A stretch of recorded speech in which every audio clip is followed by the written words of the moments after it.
Dentro de los grupos humanos surgen dinámicas, la influencia donde se destaca la figura del líder. El estudio del liderazgo es fundamental para comprender cómo se organizan y se dirigen las conductas colectivas.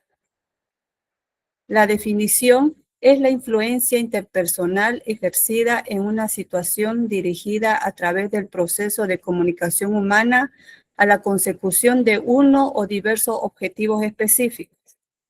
No es solo mandar, es influir, eso es el liderazgo. Los elementos del liderazgo.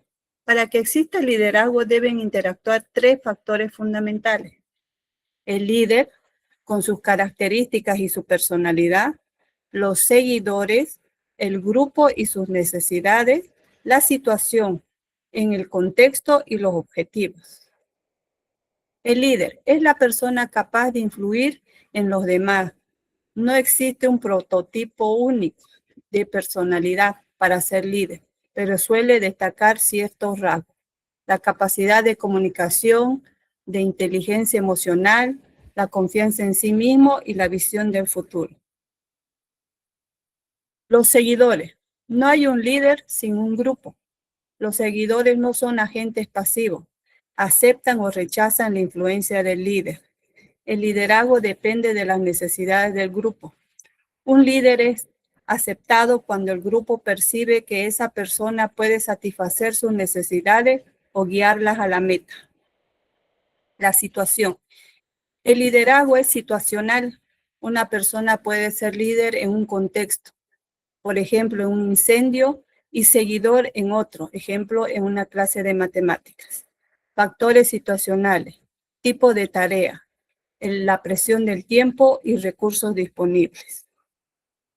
Estilos de liderazgo. Según cómo el líder interactúa con su grupo y toma decisiones, se clasifican tradicionalmente en tres estilos principales: el autocrático, el laissez-faire y el democrático. En el liderazgo autoritario o democrático, el líder tiene una consigna: yo mando y tú obedeces. El líder determina toda la política, toma las decisiones sin consultar al grupo, dicta los pasos y técnicas a seguir, se mantiene alejado personalmente de la participación activa del grupo, a no ser para demostrar que él también trabaja. También tenemos los efectos del estilo autoritario. Las ventajas: son eficaces en situaciones de emergencia o cuando se requiere decisiones rápidas. Las desventajas: puede generar hostilidad, agresión o apatía en el grupo. Reduce la creatividad y la motivación intrínseca. El liderazgo le hacen fallo. Su consigna es dejar de hacer y dejar pasar. Tienen libertad completa para el grupo. El líder participa lo mínimo posible. Provee los materiales, pero no interviene en la discusión ni en la toma de decisiones. No evalúa ni regula el curso de los acontecimientos. Sus efectos.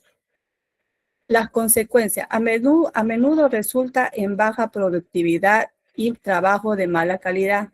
Puede generar caos, confusión, si el grupo no es altamente experto o maduro. El líder democrático. Decidamos juntos. Esa es su consigna. Se trata a todos como colaboradores. El líder actúa como moderador, no guía. Se ofrece alternativas para que el grupo elija. El líder intenta ser un miembro más con el ejemplo. Efectos y estilos democráticos. Los resultados. Suele generar mayor satisfacción personal y cohesión grupal. El trabajo es de mayor calidad. Fomenta la responsabilidad individual y la creatividad. Otros tipos de liderazgo. Además de los estilos clásicos, el autoritario, democrático o laissez-faire, existen otras clases de direcciones bastante frecuentes. En estas dependen de la personalidad, muy especiales, que imprimen características particulares a la dinámica del grupo. El maquiavélico. Las características generales. Este tipo de líder es bastante especial y estratégico. en un sentido negativo. Sus prácticas básicas se fundamentan en la intriga, la maniobra y la conspiración. Su consigna es dividir para reinar. El líder maquiavélico evita a toda costa la cohesión del grupo, evita reuniones, evita reunir a todos sus subordinados al mismo tiempo, prefiere consultar con cada persona por separado, promueve la competencia y sentimientos negativos entre los miembros para dividir. El desenlace del maquiavelismo. Aunque puede mantener el control por un tiempo mediante la manipulación, este estilo no es sostenible a largo plazo. La colectividad termina por reconocer su juego y lo abandona. Tenemos el líder inestable. Tiene una personalidad con intereses variados que no le permite profundizar en ninguno. Su atención es volátil y cambia de foco constantemente. Las consecuencias en el grupo. El impacto en los subordinados es la confusión y la ineficiencia. Falta de seguimiento. Sus dependientes no logran seguir sus instrucciones. Vuelven a dar nuevas instrucciones diferentes cuando todavía no ha terminado de cumplir las primeras. El equipo nunca sabe cuál es la prioridad real. El líder paternalista. Su herramienta de poder emplea dos elementos como fuerza de poder, la bondad y el afecto. Basa su liderazgo en un reconocimiento emocional más que en la competencia profesional. Su mecanismo de manipulación, aunque parece benévolo, es un estilo manipulador. Manipula a sus subordinados a través de los sentimientos. Mantiene una actitud proteccionista, infundiendo la dependencia de sus subordinados hacia él. Su objetivo oculto es lograr el liderazgo por la manipulación de los afectos y la sumisión de sus seguidores. A diferencia del líder democrático que busca emancipar a su grupo, el paternalista busca mantenerlos atados a su protección.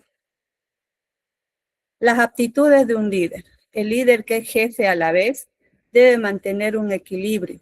Debe comunicar alegría, entusiasmo y cooperación a sus seguidores. La comprensión de los demás es muy importante en el líder. No vive aislado de la realidad de su equipo. Debe estar enterado de la situación y problema de todos. Sabe reaccionar y comprender el comportamiento de sus dependientes. Entiende cuando una conducta sale de lo habitual. Su autodominio. Se considera la sabiduría de primer nivel. Debe saber dominar y controlar sus propias reacciones. Considera todos los aspectos de la cuestión antes de emitir su opinión.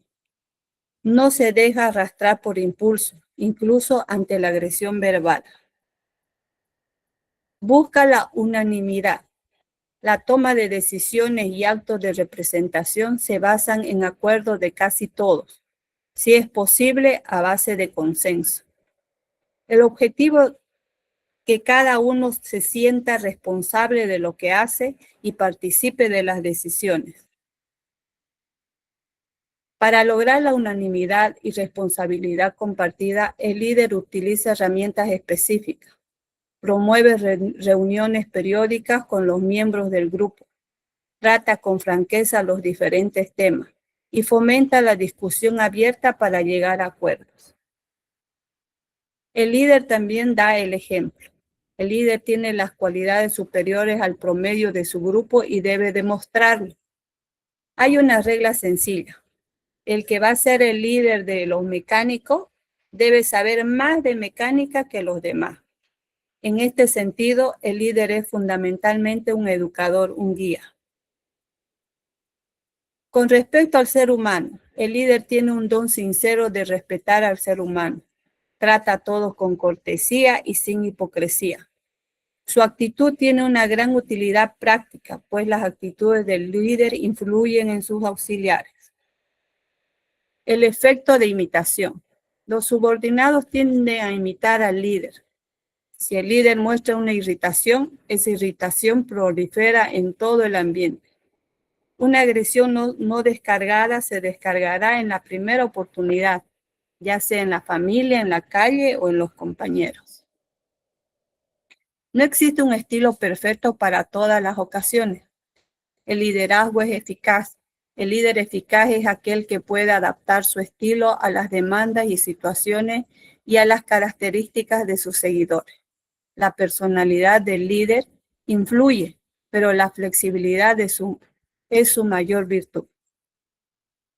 En conclusión, las actitudes del líder, la comprensión, el autodominio, el consenso, el ejemplo y el respeto son el antídoto contra los liderazgos tóxicos, como el maquiavélico, el inestable y el paternalista. El líder debe comunicar alegría, entusiasmo y cooperación y promover un rendimiento máximo. Ese es el resumen del liderazgo de la personalidad. Vamos a continuar con el tema, que es el desarrollo de la personalidad, para ya terminar y ya estemos listos para el primer examen, ¿ok? El desarrollo de la personalidad es el producto de un proceso en el que intervienen múltiples factores. Este proceso evolutivo se da a través de las relaciones de las personas. Va desarrollando con los otros, interactúa con ellos. Desde esta perspectiva histórica analizaremos las diferentes etapas. El desarrollo de la personalidad se refiere al proceso continuo de formación y evolución de las características psicológicas, de comportamiento que definen a una persona. Los factores que intervienen en la conformación de la personalidad interactúan de dos tipos de factores, los factores innatos y los factores adquiridos. En los innatos tenemos aquellos los que nacemos biológicamente o son hereditarios, como ser el color de ojos, la altura que tendremos, nuestro temperamento, que puede ser introvertido, extrovertido.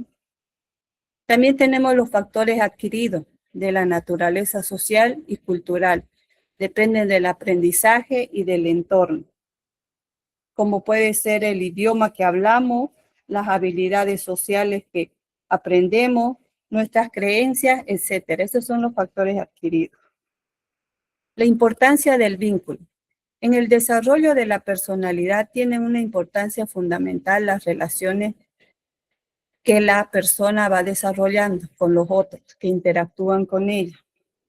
Los padres, los cuidadores que influyen en el desarrollo social y emocional de este vínculo impacta en la seguridad y la confianza y en sus relaciones futuras del niño.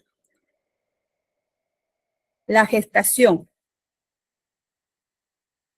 La gestación es el inicio. Desde el momento de la gestación hasta el nacimiento, el ser humano en formación recibe influencias biológicas. Estas influencias van determinando su estado del ser físico. Influyen en la formación de la personalidad del bebé y en su interacción entre madre y feto y en su apego postnatal. La gestación y su influencia ambiental. Es la base de la estructura de la personalidad.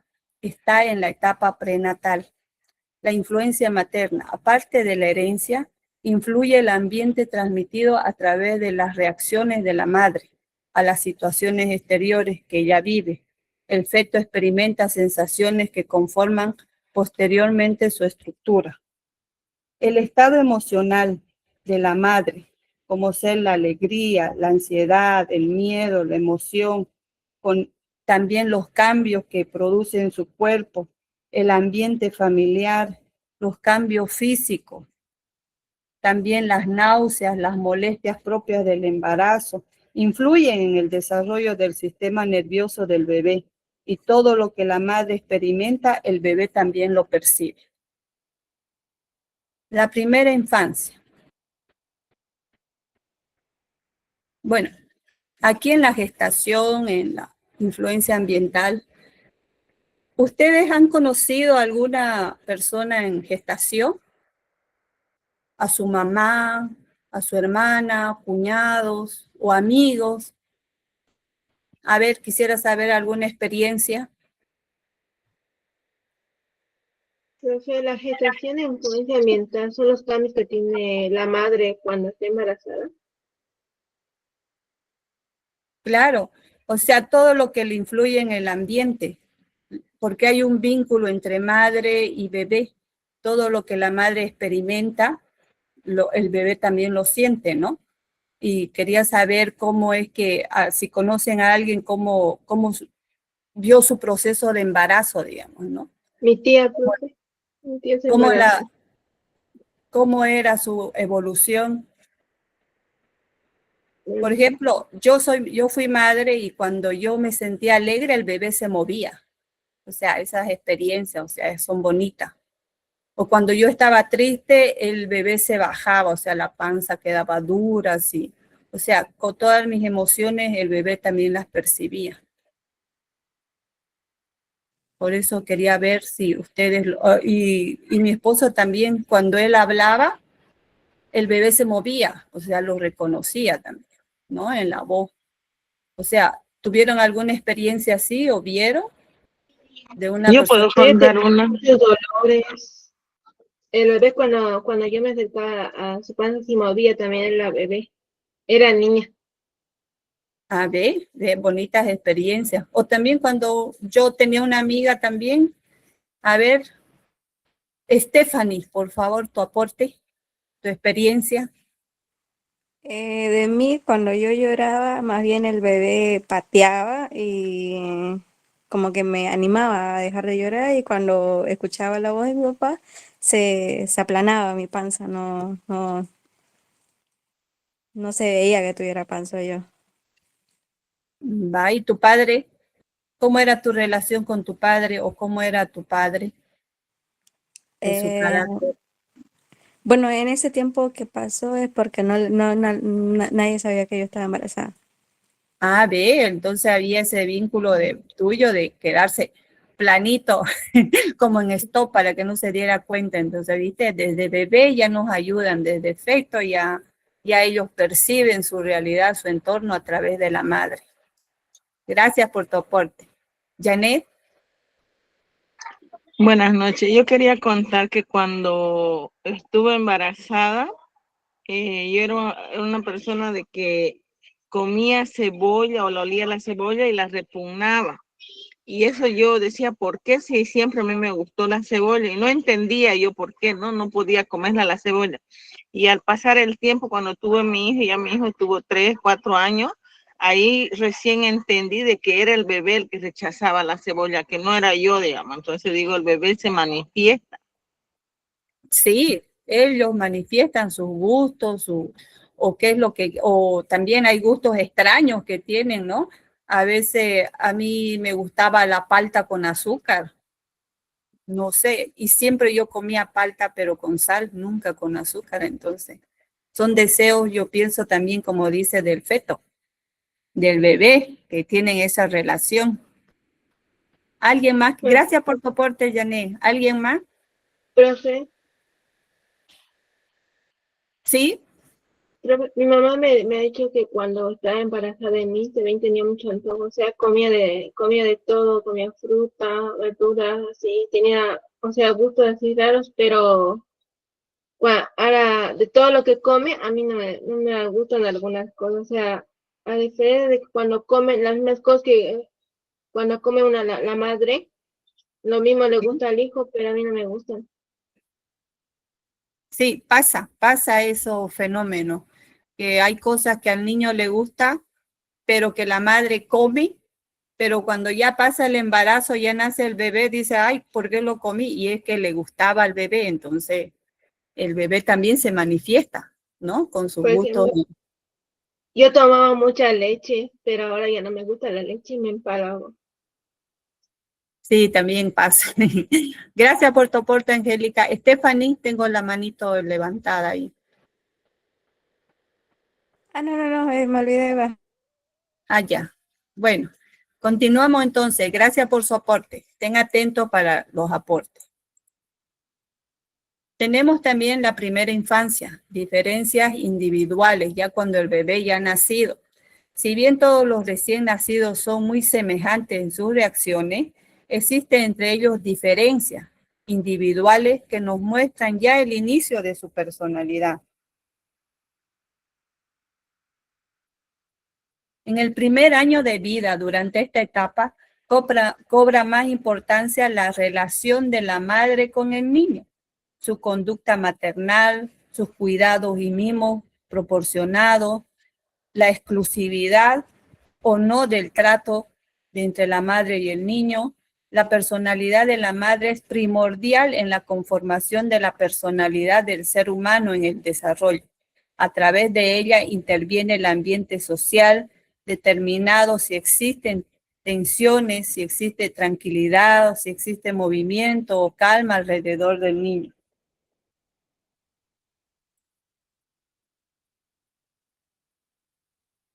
A ver, en estos primeros años de vida, ¿ustedes han conocido a un niño, así a una madre con su niño? ¿Cómo es el trato del niño con la madre? ¿Han visto sus cuidados, sus mimos? Y si cuando el niño llora o necesita algo, la madre corre así, a ver alguna experiencia.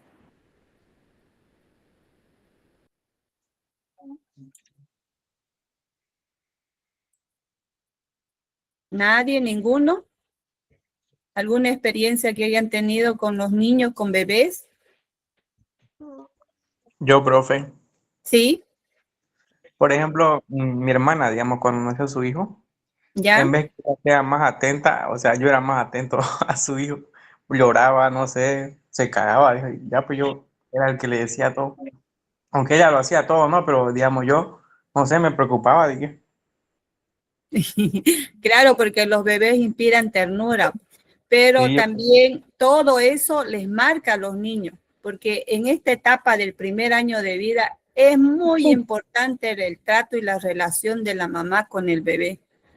Si ella lo desatiende, por ejemplo, ya el bebé va teniendo pequeños espacios de ahí de sentimientos, porque ya tiene ahí sentimientos básicos, ya como son la alegría, la tristeza, y cuando él siente un desapego, así una falta de cuidado, él ya se siente triste, digamos, ¿no? Ya va experimentando sus emociones.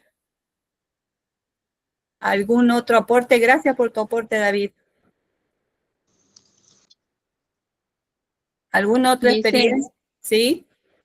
Licen, en mi caso es igual, o sea, cuando mi hija se cae o llora de cualquier cocina, yo igual ya estoy encima ahí viendo qué le pasa, qué no le pasa.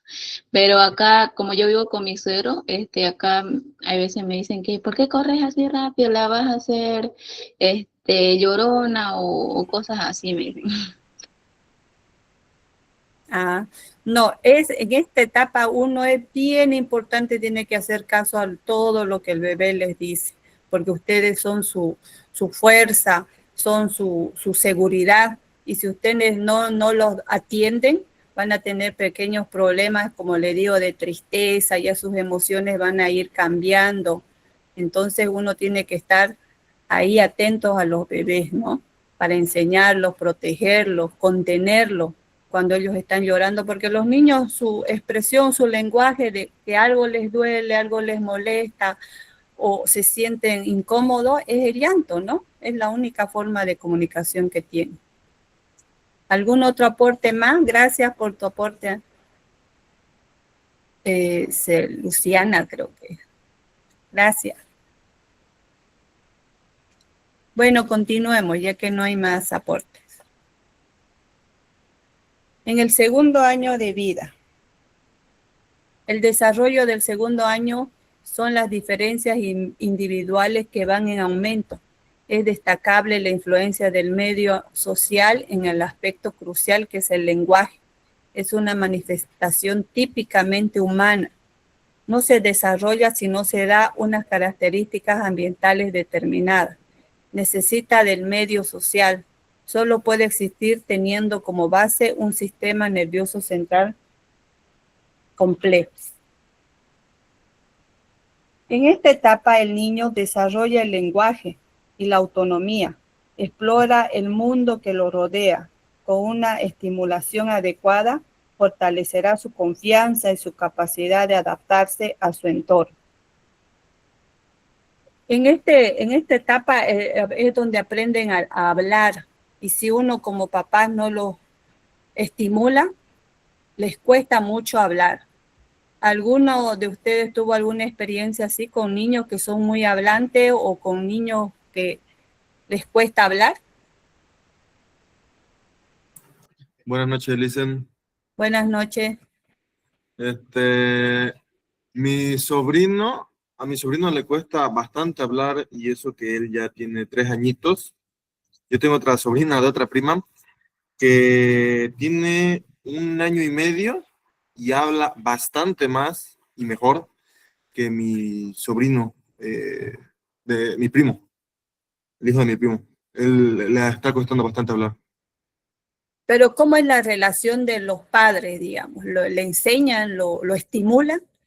Porque Eh, es mucho en la estimulación de hablarles en todo momento para que ellos aprendan, ¿no? Porque si no les cuesta. bueno, sus padres son separados. Ya, Su padre, que es mi primo. Por lo general, él de lunes a viernes para en su trabajo, por tanto el niño se queda con su abuela. Y mi hermana es la única que por lo general le habla, ¿no? Le enseña algunas palabras y él repite, pero igual le está costando bastante. Eso me preocupa. es bueno la estimulación, ¿no? Hablarle en cada momento. También es bueno llevarlo, digamos, a esta edad, cuando no hay niños a su alrededor que aprendan, que ellos por imitación empiezan a hablar o a comunicarse. Es un buen ambiente las guarderías o los preescolar que son como niditos. Ahí es bueno hablarles porque ahí les desarrolla, sí o sí van a aprender a hablar, a comunicarse, porque ahí les van a hablar y ellos por imitación van a aprender. Porque generalmente los niños, cuando uno como padre no los estimula, no les está hablando a cada rato, no les está diciendo, a ver, tía, mamá, papá, o vaso, o no, o cuando ellos nos señalan las cosas, uno vamos y la agarramos y no le decimos Sí. qué es, entonces se van acostumbrando a no emitir palabras, ¿no? Solamente a señalar y ya sabe que se le va a dar, digamos, ¿no? Hay que estimularles, pasarle, ¿qué quieres? Agua y decir agua, o sea, sí, estimularlos. Sí, justamente algo que yo le digo al niño cuando estoy con él, ¿no? Por ejemplo, a él le gusta la soda, Ya, pero no sabe pronunciar, no sabe decir soda. Para cualquier cosa que sea líquida dice agua. a Y yo ver, le digo, aprende, se dice soda. Cuando me dice, dame agua, yo le doy agua. Le digo, se llama soda. Decís soda y te doy soda. Si no, te doy agua. Eh, para que entienda qué es y aprenda, ¿no? A hablar. O sea, a decir cómo es. ve, ahí ¿se acuerda que en los anteriores había el concepto de, que no tiene el concepto en su cabecita? Que el niño que dice perro, siendo otro gato, no tiene un concepto en su cabecita. Por eso hay que nombrarle las cosas, meterle en el cerebro los conceptos que tenga. Así, si está bien lo que le está haciendo. Esto es agua, le muestras el agua, y esto es soda. Y ahí ya él ya va a relacionar en su cerebro, ya no te va a pedir agua, te va a pedir soda. Es la falta de conocimiento, la falta de estimulación, ¿ve? ¿Por qué? Porque él señala las cosas y se le dan. Es ahí el problema, la falta de estimulación. Es bien importante, como dice, el desarrollo del lenguaje cuando nosotros como adultos le fomentamos en su área vivir, digamos, ¿no? Desarrollar para que desarrolle su lenguaje, porque si no lo hacemos, les cuesta a los niños, porque no tienen conocimiento, ¿no? Sí, Lucía, gracias por tu aporte, Francisco. Dice, en esa parte, digo, cuando uno le enseña, por ejemplo, digamos, si yo le enseño a un niño o a una niña a decir algo, este, podría ser que ese niño o niña solamente aprenda a decir esa cosa conmigo, porque yo cuido a un bebé, que su padre es francés, y el niño medio que habla el idioma de su padre y habla español también. Entonces el niño con su padre, habla en su idioma de ellos y conmigo habla en español. Entonces, yo me pregunto eso, si es posible eso. ¿Y tiene su mamá? ¿Su mamá es igual italiana o española? No sé. Su mamá igual es, o sea, su mamá es de Sucre, entonces habla español nomás, pero su padre es francés, entonces habla otro idioma. Ah, ya.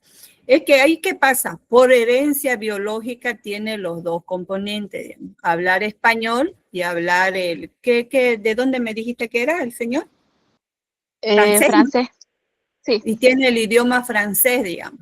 Por herencia biológica, él va a aprender ambos idiomas, tanto de la mamá, que es el español, como del francés, que es el papá. O sea, y por eso es que te entiende a vos también, porque tiene esa en su mente esos dos idiomas, digamos. Ya viene, ya Sí, viene. me sorprendo porque él con su madre habla español, pero con su padre solamente le habla en francés, siendo que él también habla español, pero con su padre habla solamente francés, conmigo y con su madre habla español. Eso me ¿Vio? sorprendo yo igual. ¿Vio la inteligencia de los niños? Son, sí, es nomás estimularlos y ellos van floreciendo. Por eso es bien importante los vínculos que tienen con la mamá, con el papá y también con los que los cuidan o con la gente a su alrededor, con los abuelos, los tíos. Todos tienen que ayudar y colaborar en el tema del lenguaje, de la crianza, de los valores, todo eso, porque los niños son esponjitas y van absorbiendo. Y si no los estimulan, también se van apagando, no quieren ellos aprender.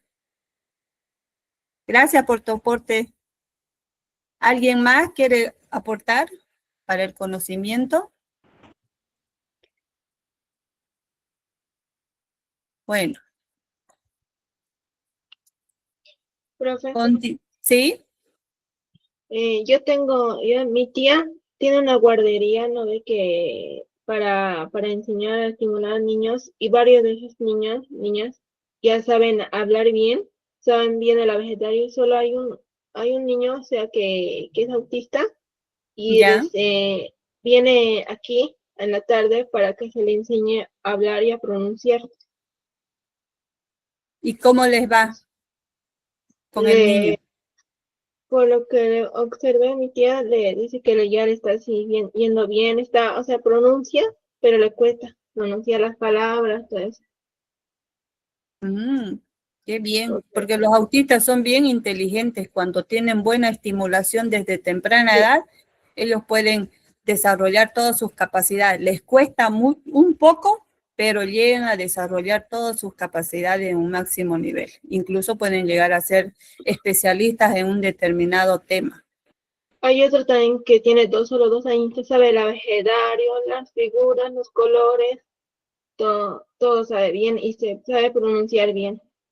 O sea, Es varios que de esos eso, niños saben bien todo, desde si solo tienen 2 añitos y saben bien. excelente, es que hay buena estimulación. Cuando el ambiente te propicia una buena estimulación, el niño aprende, pero así de volada. Todos los aprendizajes que quedan a su alrededor. Bueno, muchas gracias. Continuemos con el tema entonces. En el segundo año, la imitación. El aprendizaje del niño pequeño, la imitación tiene un papel muy importante. Se adquieren hábitos, actitudes, opiniones, formas de pensar y la cultura y con sus costumbres. Por medio de la imitación aprenden conductas, observan y replican comportamientos de modelo, padres o pares, que los pares son sus compañeros, amigos. También desarrollan por imitación la empatía, entienden y reflejan sus emociones propias y de otros, a través de la imitación también, cuando ven cómo sus papás, si están riendo, ellos ríen. Si lloran, también lloran. Si están tristes, también están tristes. O sea, por imitación también se aprende las emociones y a gestionarlas también. Aprenden a formar su identidad también, de acuerdo a los rasgos y valores de las personas que son significativas para ellos, que le denotan algún sentimiento, como sus papás, sus tíos, sus primos. O sea, ellos siguen a las personas, pero por afinidad, que ellos crean que sea su modelo, ¿no? Como en la imagen, por ejemplo. Miren una mamá trabajadora y tienen a su niña que la está imitando tal cual. ¿Cuál creen que va a ser su futuro de esa niña? Al igual que el de la mamá, ¿verdad? Ustedes, Así como se ve en la imagen. tal cual, ¿verdad? No, miren la imitación tan correcta, hasta los lentes, mira. A ver ustedes en su proceso de aprendizaje que han tenido, ¿qué han aprendido por imitación en su familia, digamos? Algunas personas podemos ser, digamos, como un ejemplo, como tu mamá, digamos. Mi mamá está aquí como la niña es trabajadora. Por imitación también nosotros somos trabajadoras porque queremos ser como nuestra mamá. Fue una mamá bien trabajadora, colaborativa, ayudaba a sus amigas. Y esa clase de enseñanzas que vemos o costumbres que hay en nuestra familia también nos marcan a nosotros como personas, aunque digamos, no quiero ser como ella, pero sí somos como esa persona. ¿No les ha pasado que en alguna vez le dicen, ay, eres igualita a tu mamá y te comportas como tu mamá, o ríes como tu mamá, o trabajas como tu papá, así, ¿no? O bebes como tu padre, también dicen, ¿no? También hay esas opciones negativas, digamos. A ver, ¿alguna experiencia de ustedes quisiera saber con la imitación? Para que la Yo, tengan clara. yo, Acuérdense de sus años de adolescencia, de años de familia, o ritos también que hacen en su familia, las reglas de su casa, que por imitación también las reglas las copiamos, digamos, de nuestra casa, ¿no? ¿Alguien, chicos? ¿Despierten? Dice, ¿Sí? en mi casa yo me gustaba imitarla a mi tía cuando venía, ya que Ya. ella habla harto y se ríe. Y un día que ella nos estaba contando lo que había pasado para el Año Nuevo este año, que mi tío, es que ellos se pusieron a estar celebrando, ¿no? Y mi tío, como él no puede tomar ni hacer casi nada por lo de su presión arterial, él empezó a fregar los foquitos y nosotros nos poníamos a estar imitándolo lo que él hacía y él se ponía a reír en vez de enojarse porque claro, pues, en su ataque de impotencia no puede beber o algo, se puso a estar ahuyentándolo y nosotros nos reíamos ese día y nos pusimos a imitarlo. Ah, ya. Pero ¿en qué influye ese tu carácter? ¿En la persona que es alegre? ¿O cómo? Como por el No sentido te de dar a la gente. No te entiendo entrecortada. No te escuché lo último que dijiste, Denise.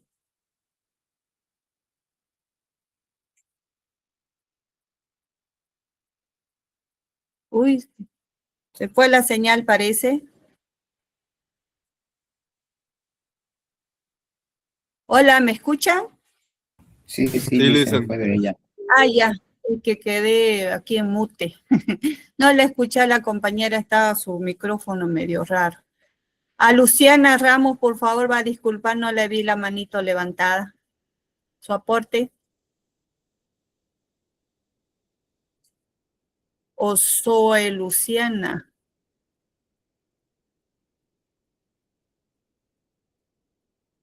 Bueno, pasemos. Bueno, Zoe Luciana Ramos. Dice, era ¿Sí?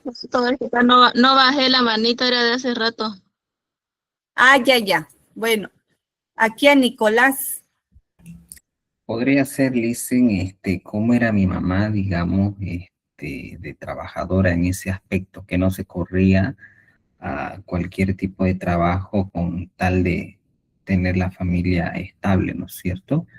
Y obviamente ser responsable en su área y dar lo mejor, pues, porque para eso también es el trabajo y eso lo estamos haciendo actualmente en lo que estamos trabajando. Gracias por tu aporte, Nicolás. Eso es correcto, o sea, la familia es la primera escuela que tenemos y a través de la niñez, la adolescencia y hasta llegar ya a la adultez, vamos representando todo lo que nos enseñaron, lo que fue en nuestra primera escuela, que es la familia. La familia nos marca de manera muy expresa para los roles sociales que vamos a tener posteriormente. Sí, Alexander, tu aporte. Muchas gracias, Nicolás. Buenas noches, Listen. Yo creo que este título, la invitación desde muy niño, creo que para ellos es un espejo, ¿no? O sea, la familia es un espejo en el cual ellos ven, ¿no? El reflejo de lo que son las personas en las que viven en su entorno, ¿no? Por ejemplo, yo viví con mis abuelos, yo me crié con mis abuelos, y por ende he crecido, se puede decir con el reflejo, ¿no? Que ellos me transmitieron, que ellos me enseñaron también, aparte de principios de valores y temas sociales igual, pero y también cosas creo que son muy personales como la personalidad, ¿no? Eh, el carisma, el autoestima, ¿no? La esencia de una persona, la autenticidad, y eso es lo que eh, ves en tu familia, ¿no? En la familia que te encuentres, eso refleja, ¿no? Como espejo, tú lo tomas como ejemplo y claro, y llegas a hacer eso, ¿no? Algún día porque has crecido conforme a ese ambiente, ¿no? Sí, es correcto, Alexander. Gracias por tu aporte. La familia es nuestro primer modelo, es nuestro espejo. Y cuando salimos a nuestra sociedad, vamos como representantes que somos familia tanto, digamos, ¿no? Es lo que nos ayuda a lo largo de nuestra vida, todos esos aprendizajes. La familia nos ayuda a desarrollarnos bien en nuestra sociedad y a los roles que nos enseñaron con nuestros valores, con nuestras culturas, nuestras creencias. A lo largo de nuestra vida lo vamos desarrollando en nuestra sociedad. Bueno, gracias por sus aportes. Vamos a continuar. La autoafirmación individual. Entre los 2 y 3 años, el niño empieza a actuar por oposición. Se diferencian de la madre y de los demás. Descubren que es capaz de realizar cosas por sí solo. Aparece la terquedad y la obstinación, que es la rebelión, ¿no? En la autoafirmación, en esta etapa los niños exploran su identidad y se afirma su yo y lo que es mío. Aprenden a jugar con sus compañeros y también exploran a ver los límites de los papás, qué les permiten y no les permiten hacer. Prueban también su autonomía y la reacción de sus acciones, cómo les afecta a los padres, a los adultos o a los que los cuidan, a los niños. La interacción social de 3 años es un hito muy importante. Alrededor de los 3 años surge la verdadera interacción social. Es una etapa esencial en el proceso de socialización. Favorece la intervención del adulto que crean el clima oportuno, la importancia de la enseñanza preescolar.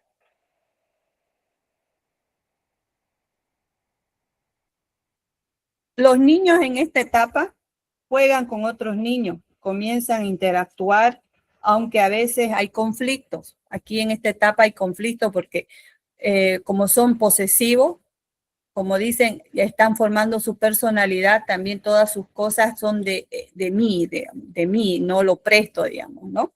Pero aquí ya, con el aporte de la maestra, ya les va enseñando que tienen que compartir, ¿no ve? Ese es el.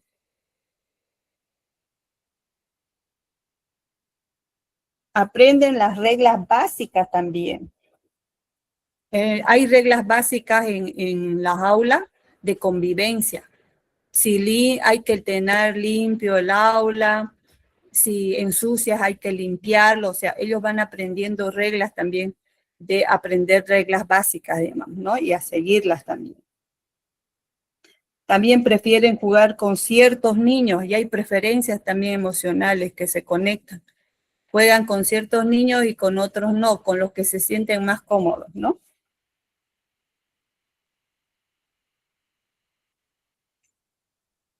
En la segunda infancia de la escolaridad, con el ingreso a la escuela de 6 a 7 años.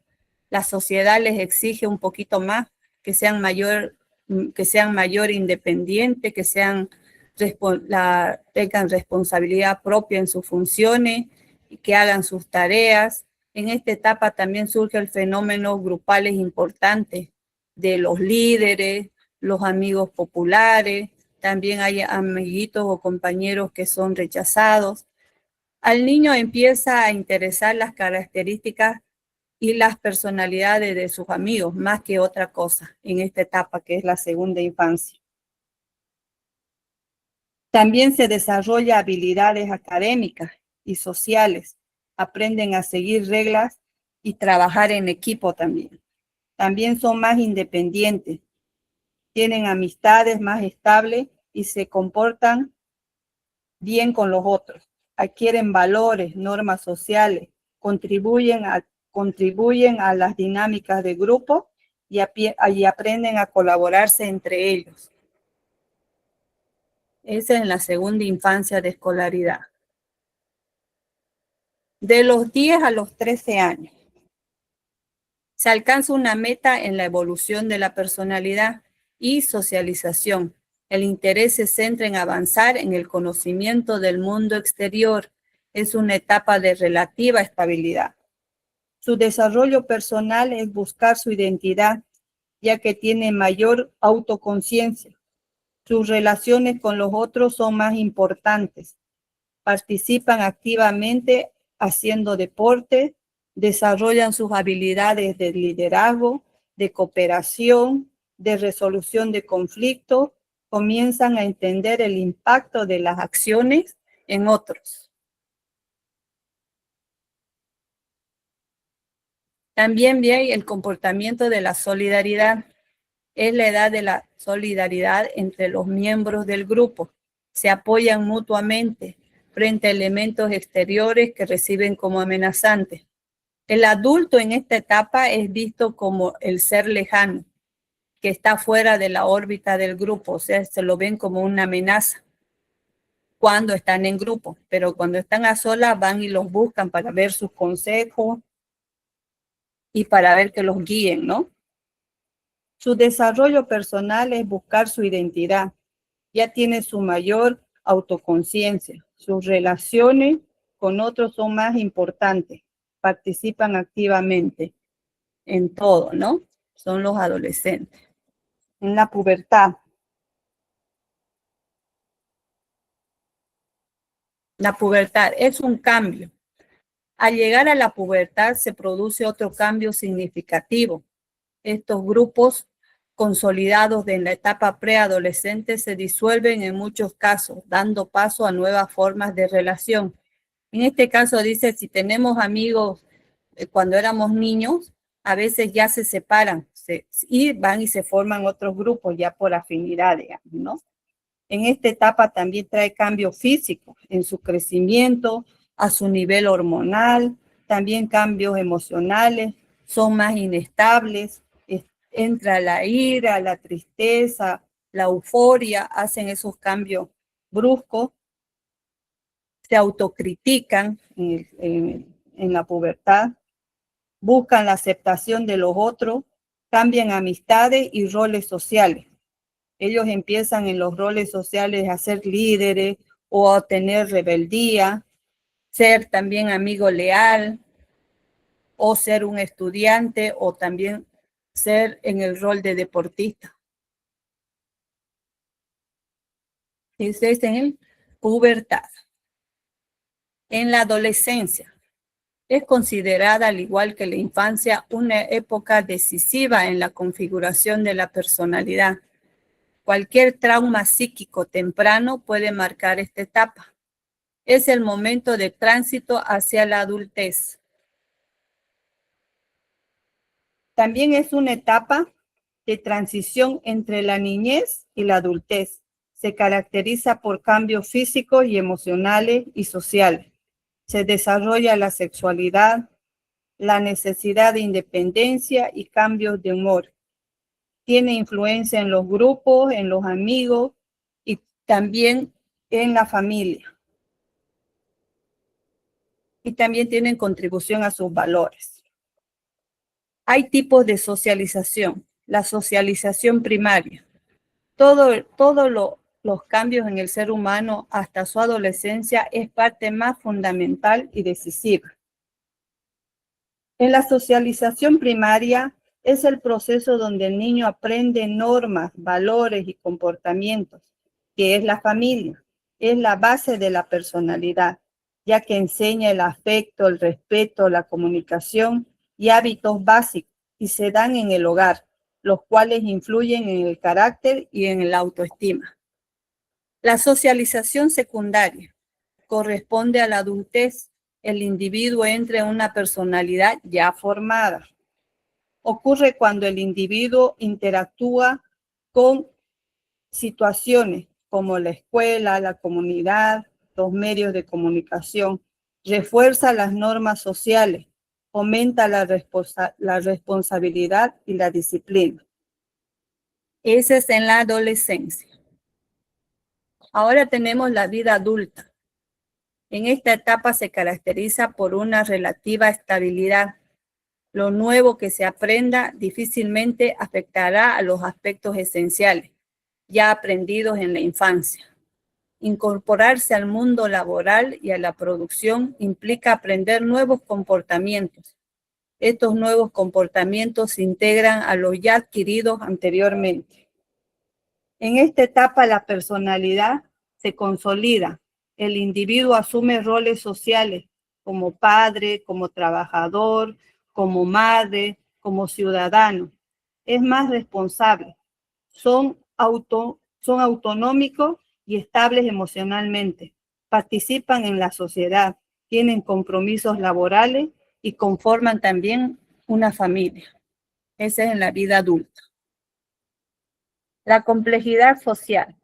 Debido a la complejidad del mundo actual, el adulto entra en contacto con múltiples grupos constantemente. O sea, asume varios roles en la etapa adulta. Aquí tenemos en la primera fotografía del rol de un trabajador en su oficina o de compañero también. Aquí tenemos la segunda foto del rol de un padre que conformó una familia. Ya tenemos otro rol. También aquí tenemos otro rol de amigo que está compartiendo con todos los amigos, ¿no? Ya el adulto pasa de roles en la sociedad. Su exigencia. Esto exige tener una estructura de personalidad fuerte y segura para responder adecuadamente.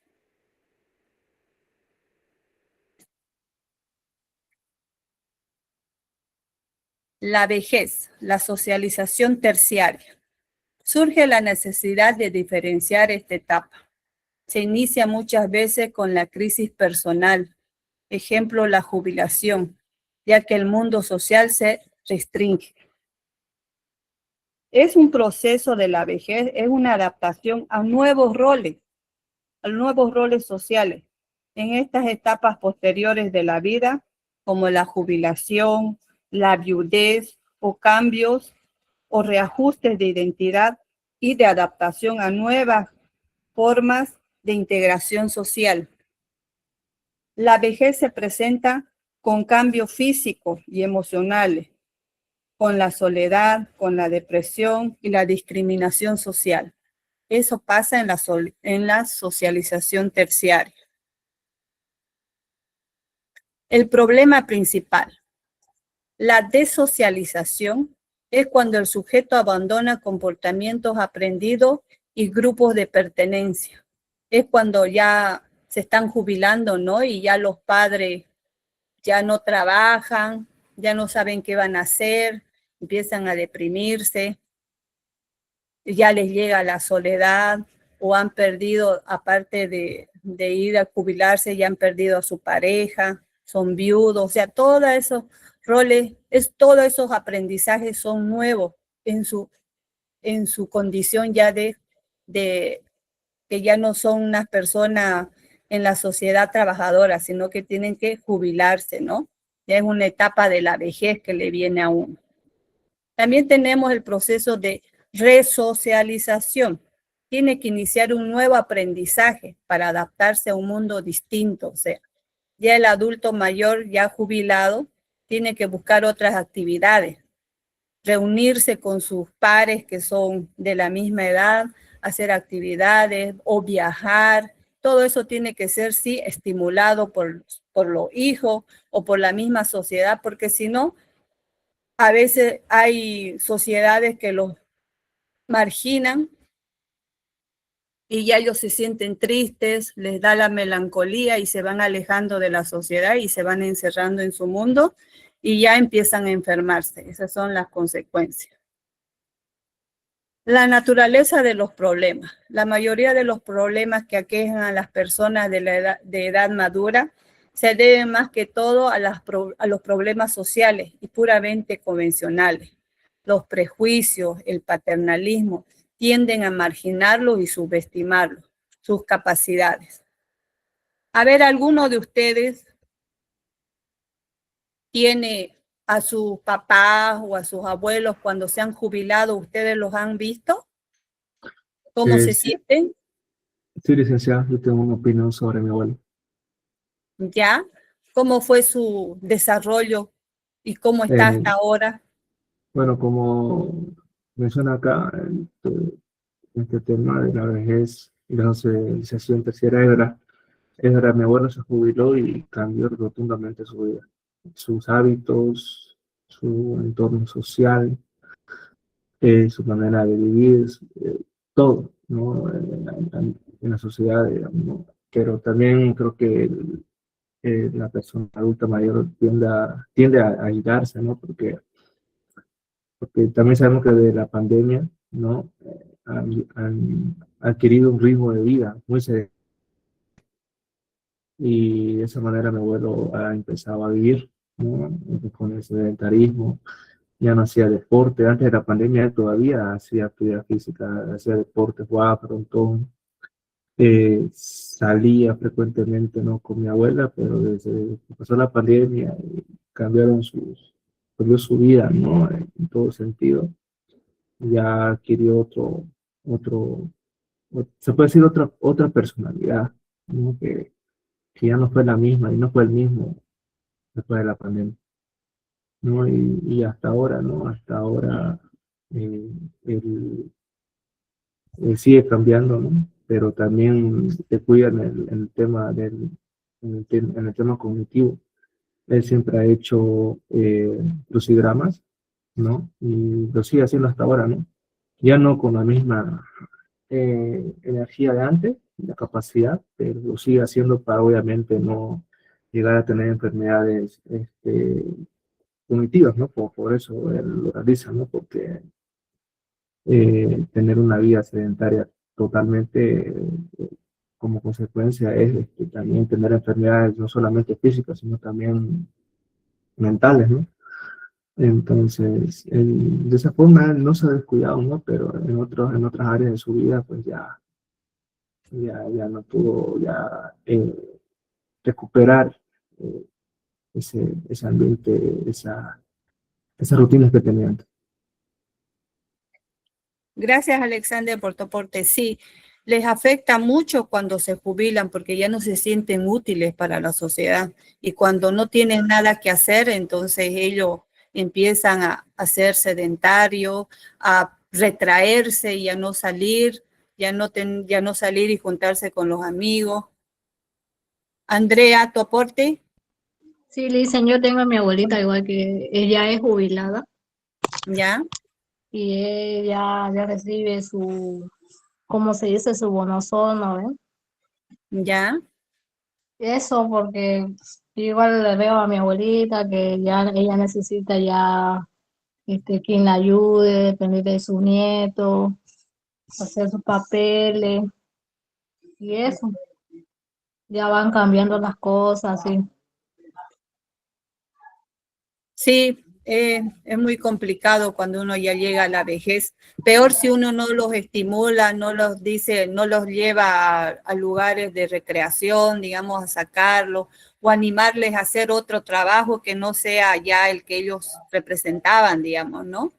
Así es. O a llevarlos de viaje o incentivarlos a que ellos hagan deporte, que como ya tienen tiempo, porque antes no hacían deporte o no hacían determinadas cosas o no viajaban o no un hobby que no lo representaban, hay que estimularles y decirles que ahora lo pueden hacer porque ya tienen tiempo, ¿no? Siempre Así es. sí, hay que sacarlo porque ellos tienen como ya no se sienten útiles, ya ellos se retraen, quieren estar solos, encerrados y alejarse, ¿no? De la sociedad porque ya se sienten inútiles. Y eso no está bien, hay que sacarlos más bien y ayudarlos y llevarlos a centros. Menos aquí, por ejemplo, en Bolivia, no he visto que hay centros donde los lleven a los adultos mayores a hacer actividades, ¿no? Para que se junten, charlen. Aunque vi también uno ¿qué se llama? En aviación, creo, que hay personas de 50, 60 años que se reúnen, más bien que ya están habiendo esos centros, donde uno puede ir y bailar sus músicas antiguas y hacer amistades también para llevarlos ahí a las personas adultas para que se distraigan un poco o bailen o escuchen sus músicas de antes, ¿no? Es una manera de estimularlos y que no estén encerrados. A ver, Andrea, gracias por tu aporte. Andrea, tu aporte. Ya dije, licenciada. Ah, ya. Gracias, Andrea, entonces. Matías. Licen, yo para psicología he hecho como una voluntariado en un centro de adulto mayor y hemos hecho actividades para así estimular o desarrollar mejor sus habilidades cognitivas y fue bonito porque la pasaban bien, o sea, las personas adultas mayores en ahí como que le gustaba que nosotros vayamos a hacer actividades.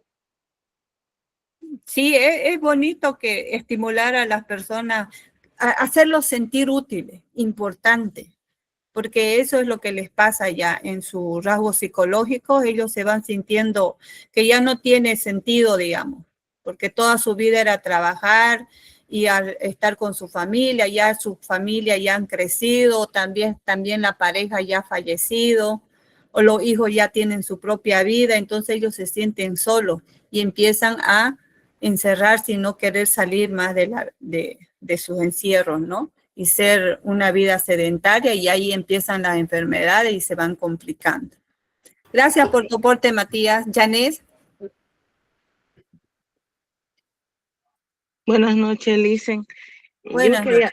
Yo quería, bueno, por la edad que tengo, quería mencionar algunos aspectos de que quizás los demás no se dan cuenta.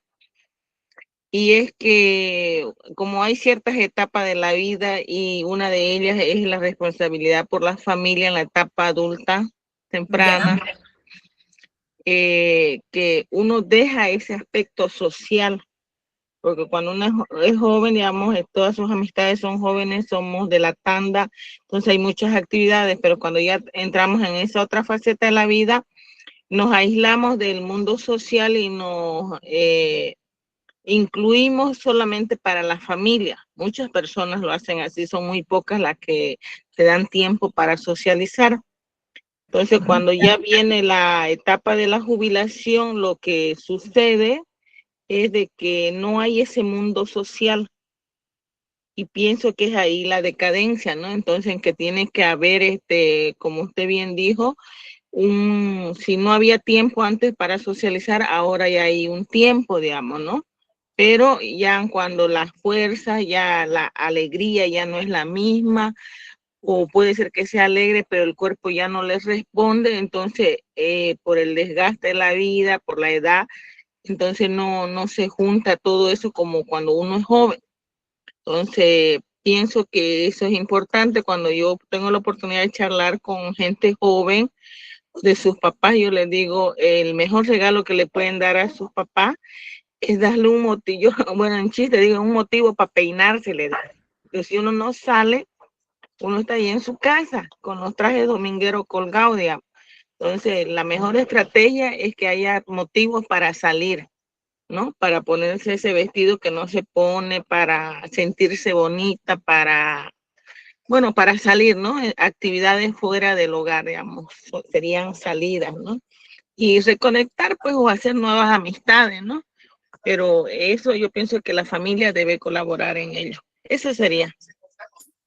Gracias por tu aporte, Janet. Sí, eso es muy cierto. La familia es importante, pero como todas las familias están en ese proceso de trabajo, de ocupación en su propia familia, entonces uno desatiende al adulto mayor, a nuestra familia, a nuestros padres, ¿no ve?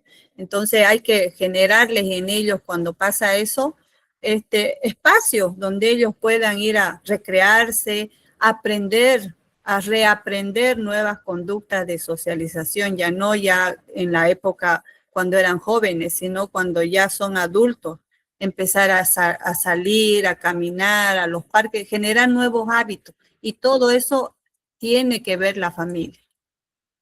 Sí, Alexander. Yo quería aportar otro punto sobre el tema de la vejez.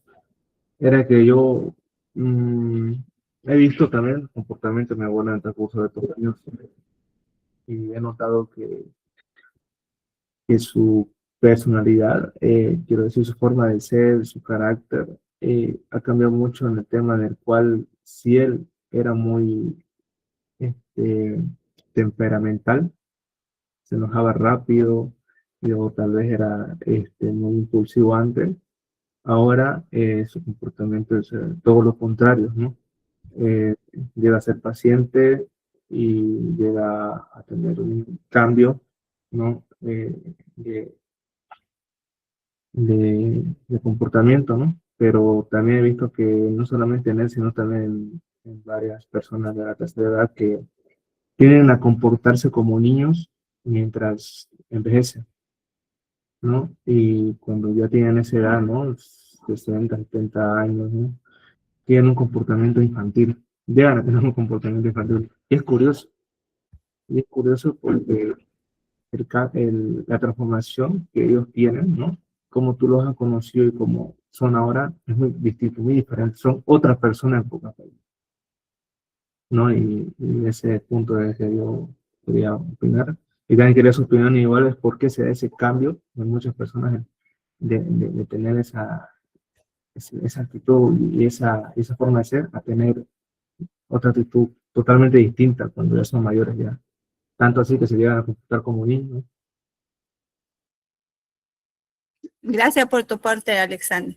Sí, es que en esas etapas ya, como ya no hay el estrés social y el compromiso de trabajar, de estar constantemente buscando cómo ganarte la vida, ya en la etapa de la jubilación, de la vejez, ya estás más en calma, digamos. Ya no hay esa presión social. Ya ahora más bien buscas qué hacer, entonces vas cambiando. Y es verdad también, vuelven a ser como niños. Y como vuelven a ser como niños es donde más necesitan el cariño, el respeto, el amor, hacerlos sentirse útiles. O sea, mandarles a hacer actividades que ellos puedan, de acuerdo a sus limitaciones también, pero hay que hacerlos sentirse útiles. Y también tratarlos, ¿no? Con mucho cariño, así como con los niños, porque a veces también se aburren rápido, ya se vuelven más repetitivos en sus acciones, no les gusta cuando se van encerrando en sí mismos o se van deprimiendo. Eso es lo importante, hay que sacarlos de ese tema y hablarlo, hacerlo, que hagan terapia, que hagan ejercicio, que hagan algún interés, que ellos tengan, que hayan querido hacer antes y no lo pudieron hacer. Tienen tiempo ahora, entonces hay que estimularlos y tratar de buscarles lugares para donde ellos puedan distraerse, ¿no? ¿Algún otro aporte más, muchachos? Ninguno. Bueno, vamos a continuar para terminar. Aquí hay los factores de prevención que estábamos hablando. Tenemos que ver su salud, también tenemos que ver su autoestima, su estabilidad económica, la estabilidad social, los lazos familiares, tener una actitud abierta al futuro.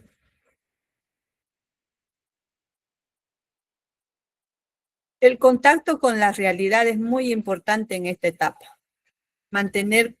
Evitar el aislamiento, la marginación, porque ellos tienen tendencia a marginarse, a encerrarse, porque ya no se sienten útiles. Sus elementos es importante la prevención de su salud también, porque cuando ellos se van encerrando ya no quieren comer, ya no quieren salir, entonces se van enfermando.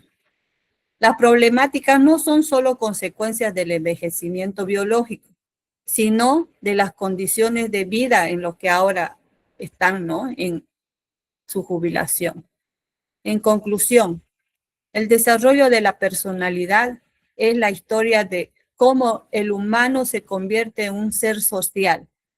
Es un ciclo vital donde cada etapa, desde el vientre materno hasta la vejez, aporta elementos esenciales para la configuración de un yo único, influenciado permanentemente por el aprendizaje y el contexto cultural. Bueno, hasta aquí acabó el tema, queridos alumnos. Espero